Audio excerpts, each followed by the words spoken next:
someone will have to show me the flaw in my logic.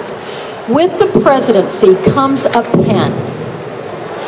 The president will hold that pen, and when a bill comes out of that House and Senate, the president will either veto that bill or he'll sign it into law.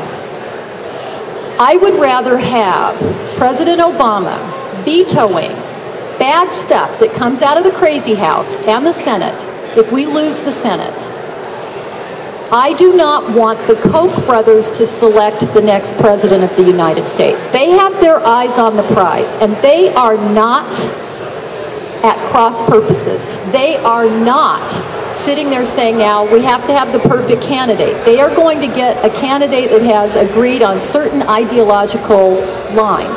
They are going to have certain pieces of legislation, and they're going to be anti-union pieces of legislation, anti-environment, pro-big business in terms of the biggest business and the biggest wealth, so that they don't pay taxes and they don't have to worry about regulations on consumer protections, worker protections, or any other kind of protections. Now, when that legislation comes out, should we lose the Senate, if we don't have President Obama there, we will have the Koch brothers candidate sitting in that seat, and he will be signing that legislation as fast as the governor in Wisconsin is doing right now.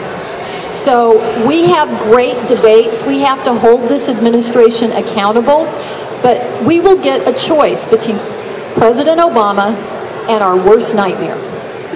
And we have got, I want to live to fight with Arnie Duncan. I want to live to fight another day. And I think what the bad guys have, and I say bad guys with all due respect, what the bad guys have is they have a lot of money. We organize people.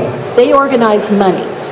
And we are going to have to organize people to keep their eyes on the prize, that we will not lose President Obama with all the problems we've got with him.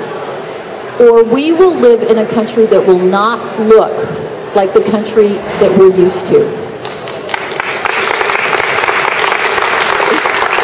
So talk about our